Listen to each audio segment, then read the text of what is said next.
Hello, I'm Captain John, and this is Zarina from the United States of America, and we watch Pornopedia TV, and we're here in Berlin.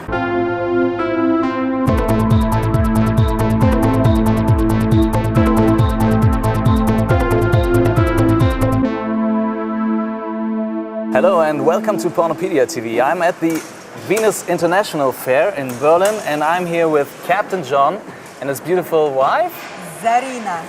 Zarina. Hi. Hi. What are you doing at the Venus International Fair? Well, we're very good friends. Sven, he puts this all together for everyone every year for 14 years now. And Zarina's going to be making a show on the big stage this afternoon. And we come here to rendezvous with all of our friends that come to Europe and congregate here. And this is the biggest and best show of its type in the world. And you're also shooting porn movies, is that right? You're a porn actor? Yes, adult films for Gold Light Films and Steroid Films in Germany. Exclusively in Germany. We don't shoot so much in America. What did you do before you became a porn actor? Well, Zarina was a lawyer in the former Soviet Union. Really? Yes, and I own 9 Harley-Davidson motorcycle businesses in America. And I retired from that many years ago. And so I just do hobby things, what I enjoy. I'm also a yacht captain and pilot, so I travel all over the world, but mainly traveling, we're swingers as well, so we travel all most exotic places, Jamaica, Hedonism 2, and South Beach, Miami. We're doing shows later this year. The next one's going to be in Amsterdam. It's called Wasteland. It's the wildest party. You must come. It's a fetish party. It's the wildest party on earth and the wildest country on earth. Everything goes. There's no rules. Captain John only has 2 rules. Never spit into the wind and don't eat the yellow snow. Otherwise, everything else is cool. Gotta remember that. Yes, and then we'll be afterwards. That's on the 24th. And then the following weekend, the 30th, 31st, we'll be in Anastasia in Basel, Switzerland, doing live shows and it she'll be on main stage as well as backstage. Dancing and striptease. Yes, she does a very exotic belly dance striptease, and she plays musical instruments with her vagina. Nah! Yeah. You got to be kidding. Harmonica. Harmonica and a whistle, yeah. I mean, yeah, Awesome. it saves me show tickets. I don't have to go see Bon Jovi or anybody, or Bruce Springsteen when I'm home. I just ask her to entertain me at night. Great. And you're swingers, so Yeah. there's no jealousy or something like that? No, No hard not feelings? really. I mean, we have our, Rules. our few rules, but not very many because too many rules, it's a problem. They're very, very few. As long as we play together, pretty much everything goes. We just enjoy. Yeah. How did you become a porn actor? How did you decide to do that? Well, it just was kind of automatic. I was born a tripod, so Your dick and your 2 Yes. feet. Yeah, so I was a tripod, so I was a natural, and I was discovered by Michael Kreutz of Steroid Films in Jamaica at an orgy, and he said, you must come to Brussels, and it was a fair similar to this, and we went there and we started shooting the first time there, and in the industry, believe it or not, the men make much more than the women, especially in Europe, because it's difficult for a man to maintain. Where me, I've been into this lifestyle all my life because I was in motorcycle gangs, all my teen years on, and then I was in the swing world. So it's very common and very natural and comfortable for me. I'm not nervous, Matter of fact, I work better under pressure. Yeah, he has a movie, American Swinger. Yeah. It's about the first swingers in America. Yeah, he has a part over there. Yeah, Can you so- tell how it's coming? Yeah. It was a actual documentary about Players Retreat. It's the first swing club in America, and it's on the big screen. It's all over the world. An hour and a half show on a big screen, and it's a documentary about swinging. And I'm on it with my friend Ron Jeremy and many other people. Really? Yes. Yeah. He's your friend. Oh my God. Stories and stories I have for you. About 30 years ago, Ron taught me how to find the G spot in women. Since that time, And He has something like a school for that? or what? no. We were on. just like we were- friends suggestion. We were on my private yacht, and we had a big party on board with many porn stars in Atlantic City, New Jersey, with my late friend Anna Mall. We lost her, and then Peter Norris and Randy West, and I mean everybody was on board, who's who. And we had this beautiful little cute blonde girl, 25 years old, and we were menage-a-troising her, me and Ron. And I don't know, he started, doing it. I said, "What are you doing?" And he says, "Oh, well, I'll show you, And he's explained everything to me. And since then, I've been very good with my hands as well. Great. What's the difference between the sex in front of the camera compared to the sex at home? Boy, that's a good question. There is a big difference for us. I mean, I enjoy both, but it depends on what kind of film I'm making. If it's like I'm also involved in a production every year, twice a year, and it's called The Holiday in Paradise. What it is it's porn stars. They put me and a few of my friends and like 8 girls in these villas all over the world: Mallorca, Ibiza, England, Germany, Switzerland, and it's a natural environment. They just follow us around with cameras, and we do whatever we want, whenever we want, and that's quite easy. But sometimes they want, we go to a production and they want a specific thing, so they keep interrupting us. As soon as they interrupt us and you got to change positions or this and that, it takes them 10 minutes, so I lose my erection. But I have like 2 fluff girls with me. And really? They just 30 seconds before, they get on me. They know exactly what to do, boom, boom, boom, and there I am at attention again. And send me in, coach, Great. What do you like most about your job? Well, because it's not like some employers. When you work for a company and business is not good, it's a problem. Where in my business, if business is not good, at least I could fuck my inventory. Great. And what don't you like about your job? This is Marcus. Hey, Marcus. See you tonight. Thank you for a great party last night. It was very nice, as always. That's Gunnar. He organizes a lot of parties here. It's very good. Great. What don't you like about your job? Is there anything you don't like? Wow. I don't know if I've ever asked that. Well, they've never asked me to have sex with a 500-pound woman or something. If they did this, I wouldn't enjoy my job anymore, because it's not my style. Not that there's some beautiful 500-pound women somewhere, but it's not my style. And my limit is like 55 kilos. Let's assume But no, I've never had a bad experience in this production. We meet the nicest people and we travel. I only get involved with the nicest groups and whatnot. Again, it's a hobby for me, so I'm not under the pressure where some people are looking to make a living, and it's very, very difficult to do that nowadays. 10 years ago, you could become multimillionaire so easy, but today it's not so easy. Let's assume you have an 18-year-old son and he wants to become a porn star. He has. Yeah. He has 2 sons. I have 2 sons. 18 years and 19 years. He never asked me to be a porn star, although as a child changing their diapers, they have unfortunately they have the Greek curse and they have the big souvlaki and gyro. So if they wanted to, they could. I mean, I don't push them. I expose them to everything in life. There's no book or rules about being a father than being a good person and being a nice person to everyone. But when it comes to life, I only expose them to everything, whether it be flying a plane or boating or this or that or museums or parties or whatever. I expose them to everything and whatever they gravitate toward, whatever comes naturally to them. And this, since I was very young, came very naturally to me. I was very much into sex. I never did drugs, no alcohol, no smoking, no gambling, but I always loved women. And it's not that I'm so gorgeous or anything. It's just I am a good person. I'm a lot of fun, and as a matter of fact, women, I've been married 3 times, and my first 2 wives, they divorced.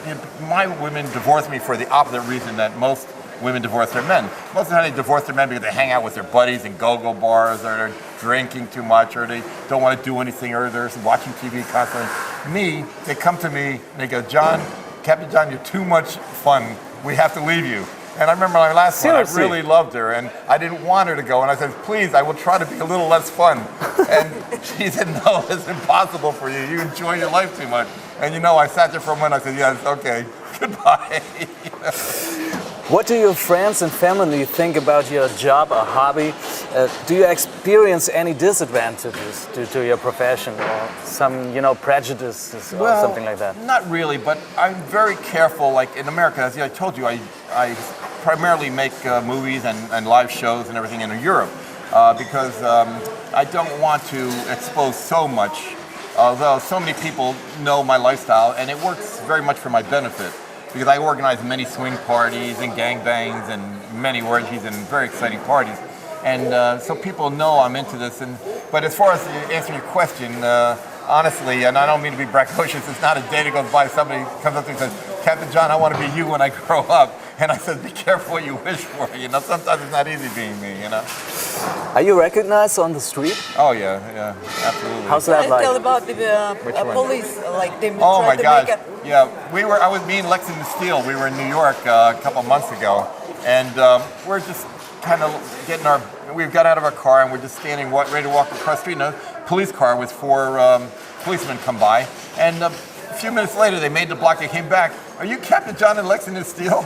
And and they got out of their car and they're taking photos Can and I make everything. a picture with you? Yeah, but we're and in Europe I'm very popular. I've done a lot of commercials in Switzerland and Amsterdam and the Mediterranean throughout Europe. Yeah. What does a girl have to do to get you in bed? That's a good question. Because when I was younger, I had a specific, with blonde, blue eyes, 5'7", this and that. But you know what? It's unbelievable. It doesn't apply anymore.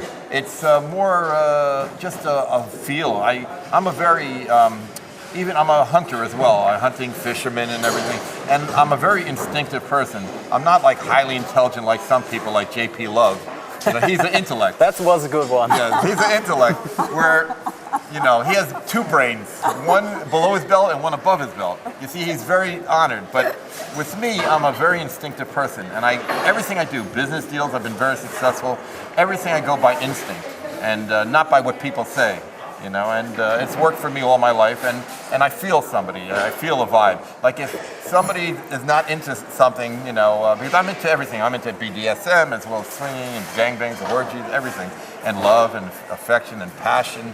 But if I feel they're not into it, I wouldn't get it even hard, at all. How was your first sex?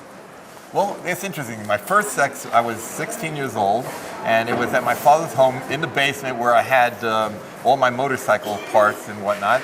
And it was this worldly girl of 21 years old, Marianne Thompson. Thank you very much. Hello. Hi, Marianne, wherever you are. And I got a good follow-up on that one, too. But anyway, so I was at a traffic light on my Harley chopper, my panhead, 74 cubic inch, and she was with this girl that I went to high school with. And they're sitting at the light, and I'm sitting at the light there, and I was really ripped. I was 6'2", 245 pounds. I mean, 6-pack. I mean, I was really... I look at pictures of myself and I go, yeah, I'd fuck myself. I'd fuck myself. I was so hot, I mean, anyway, so she then got an interest in me, and with a buzz going around, she wanted to meet me. And then one day, my friend Ellen brings her friend Marianne to my father's home, and I say hello, and I was very naive about, not naive, but I said, would you like to come and look at my motorcycle parts? So I take Marianne downstairs, and I'm showing her, well, here's the parts for my Indian motorcycle, panhead, my knucklehead.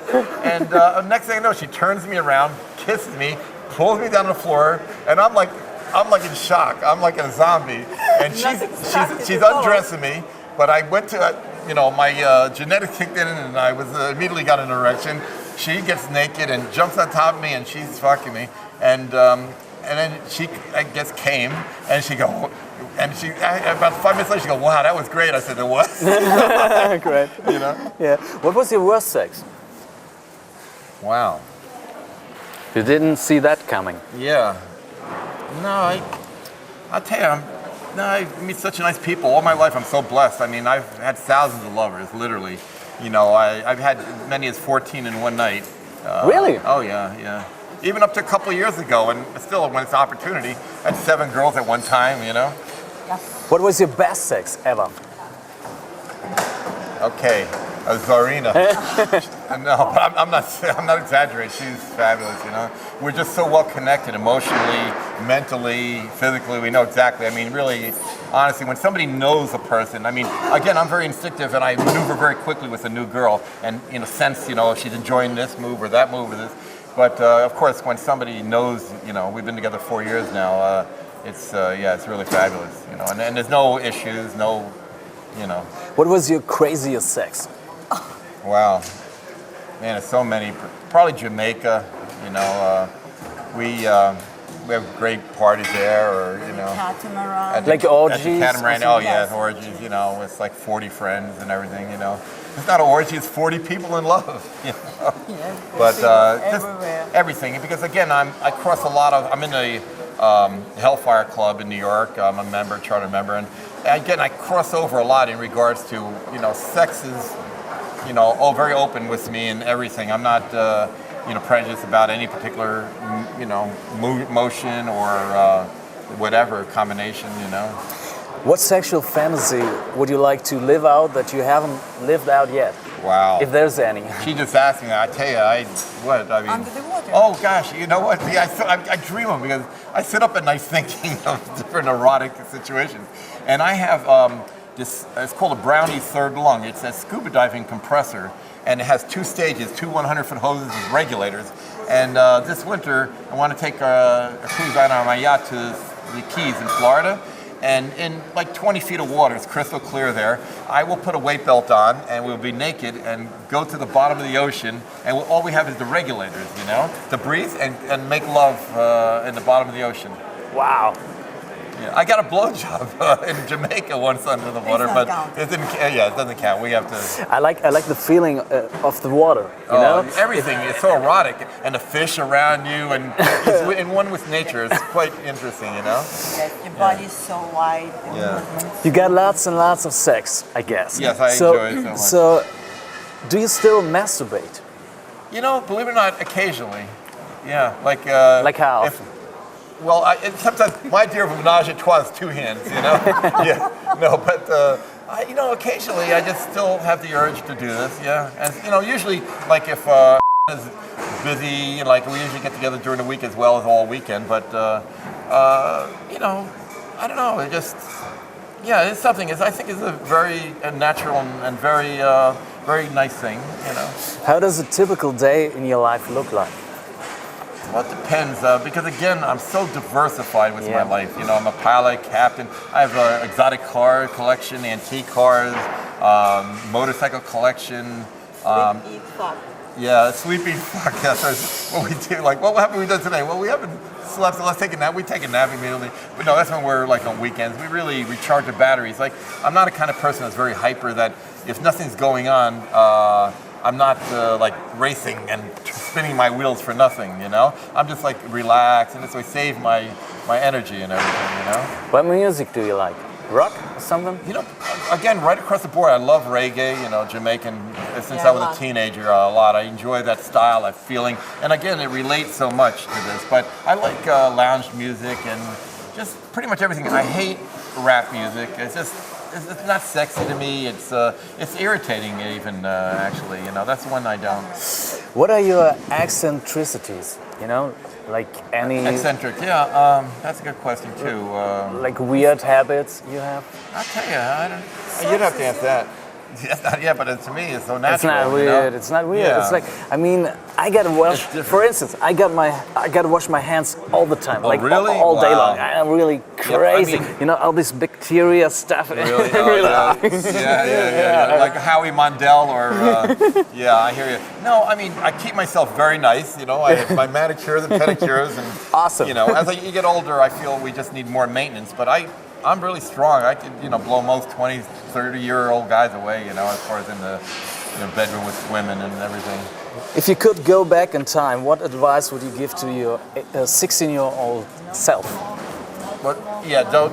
Yeah, no smoking or No- drinking. I mean, no I drugs. I just celebrated no drugs and everything. I mean, I just celebrated my 62nd birthday. I'm 62, which is the Derdushka here in Germany. You know? Oh no, that's Russian. I'm sorry. Yes, yeah. Who cares? Oh, that's Opa. Yeah, where I feel great. I mean, but again, it's because of no smoking, no alcohol, no drugs. And lots of I tell sex. everybody, and lots lot of of sex. sex. It's so great for you. I mean, Yeah, you know, sex, love. yeah. I mean, it feels good mentally, physically. I mean, again, I want to see somebody 62 that not in a gym constantly that looks like me or my stamina. You know, and I owe that to being healthy and eating well. What did you want to be as a child? A multimillionaire. What's the craziest thing that's ever happened to you? You know, not just sexually, but could be anything. Can a particular category? Because again, Africa? I mean, I go, hunting in Africa and fishing in the Caribbean and Like everything. I mean, I lived with the Zulus for a period of time in South Africa. I mean, I just, wow. It's so much. If you like more of a category or specific, I could probably answer it a little bit better. Craziest. Flying, the first time when you bought your Oh yeah. airplane, he Yeah, I was- doesn't know You how get an to airplane? fly. Oh yeah, yeah, Yes. yeah. He doesn't know how to fly. They read the manual and they try. Like a Cessna or something? Yeah, Cessna 172 Skyhawk 2. Yeah. Yeah. Yeah, Cessna. Brand new. I bought it. I didn't. I was in my motorcycle shop. I was 19 years old, and my brother comes in one day and he says, it'd be cool to, like learn. I'm thinking about learning how to fly. I said, yeah, it'd be cool too. I told him. I said, okay, but it was always he was an expert mechanic and machinist, and I was the businessman up front in retail sales. And so I immediately got on the phone, and again, I didn't know anything about plane, and I started making phone calls, and within 4 or 5 phone calls, I knew what type of plane I should buy. They said the Cessna 172 is like the best one to buy, and then I knew what a good price was as a businessman. So then I was negotiating with him, and within 1 hour, I made a deal to buy a brand new airplane, and he says, they'll have it ready tomorrow. So I said, fine, I'll see you tomorrow. So I go to this airport, Crazy. and I have a bag of cash.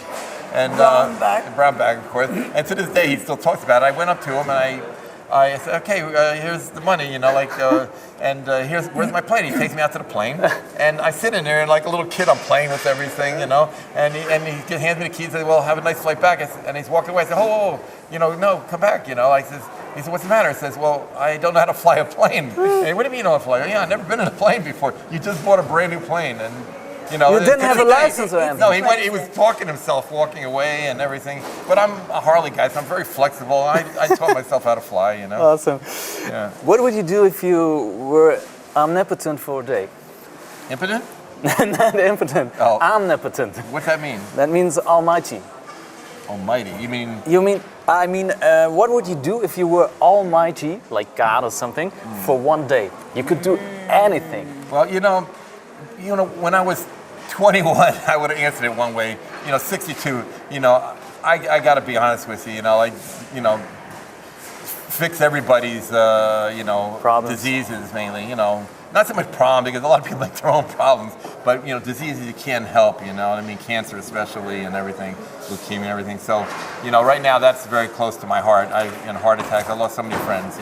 So really, I don't mean to talk on a heavy duty subject, but it would be very, naive of me to say, have sex with 15 girls instead of 14. Yeah, you have already. I've been blessed. I've been with and married to the most beautiful women that ever walked this planet.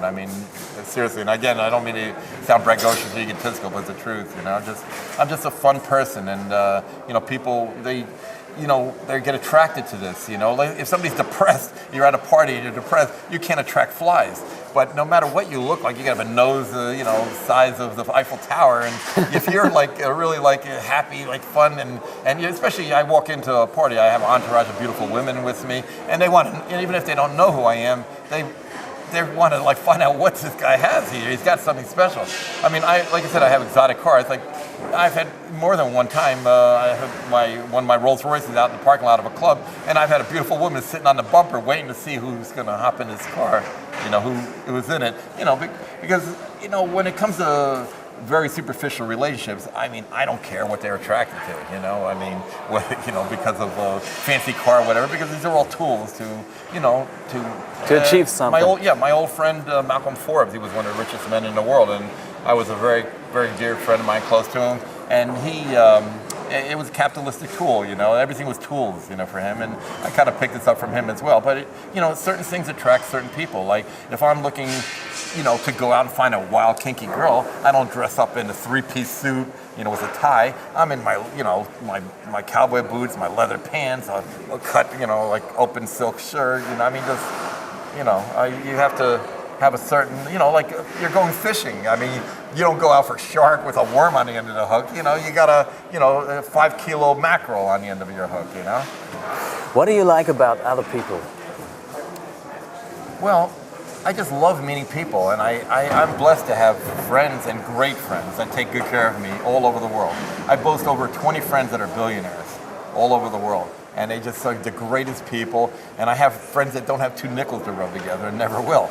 I love everything in between, and I learn from everybody in life, and I'm a scholar of life. Again, I'm not, you know, I went to college 6 years. I was in college, but only to stay out of the Vietnam War, you know, for a deferment back in the 60s.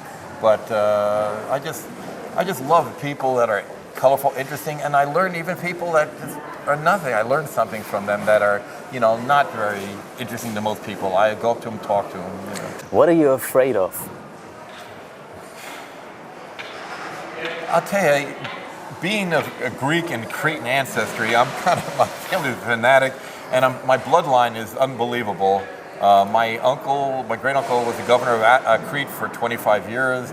My great-great-grandfather, Captain Milioyannis of Crete, he led, in 1898, he led a overthrow of the Crete from the Turks that had 600-year history. And there are monuments of them everywhere. And we just donated a house several years ago to the village, and they made a museum in my great-great-grandfather's honor. And also George Gobazasas, that's the other side of my family. He was personal bodyguard for the Russian ambassador that lived in Hanya Crete. You know, my bloodline is such where I don't really have a fear. I mean, I'm not a stupid person where I'm going to go in the middle of a minority neighborhood and yell out, you know, foul words. You know, I mean, But I really don't have fear. I'm just, you know, I'm a cautious guy. Like whenever I go to a nightclub or something, like the first thing I do is scan the club with my eyes for beautiful women that I want to gravitate towards, and also men that are drunk and acting stupid, because they're the ones that I have to worry about in regards to them making trouble, you know? I just gravitate, which is very successful, within like 6 feet. Not to be on top of her like a creepy single guy or something, but just to be near her to get an opportunity. Like one time in South Beach, Miami, I met this beautiful Dutch girl that lived in Johannesburg, South Africa, and I was in this Art Deco club along Ocean Avenue, and I spotted her, very pretty blonde girl. So I walked near her. I was 6 feet away from her. She's at the bar, and I overheard her ordering a drink, and I immediately recognized her Afrikaner accent. And so I immediately started talking, like, you know, the Lower Transvaal, Victoria Falls, Cape Town, Durban, and, you know, she was like, what, you know? And then I opened the door. Whereas with me, if a girl lets me get to first base, I'll make a Grand Slam home run. But where I have other friends that are very successful at, you know, meeting girls immediately, you know? When did you last cry? Last what? Last cry. Yeah, just, you know. Yeah, maybe again, a very touchy movie or something? No, not movies or something like that. I'm not that way. Just friends, you know. When you get to, you know, my age and everything, you lose quite a few friends, unfortunately. You know, I try to think ahead, like life like a chess game, you know, and I think how blessed all my life I have all these fabulous loves and friends and passions, and with people that just take good care of me, and I take good care of them. I mean, beyond you can't believe to what extent. And I just didn't carry it to the next level. Like, you know, someday I'm gonna start losing them. And boy, oh boy, I had a terrible, like a 3-year period. I lost over 30 very dear friends, and you know, so that was very difficult. Sorry. Yeah. What will you take to a desert island? Good answer. No, the truth. She doesn't know the term being from Russia and everything. MacGyver. You know this, remember the show MacGyver? He can do anything, fix anything. Well, it won't look pretty, but I'm the guy you want to get caught in the middle of the desert with. I'll find our way out.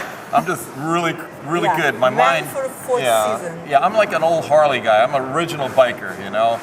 Before they had custom accessories, we had to modify car parts and everything. We invented everything. I mean, there was nothing available.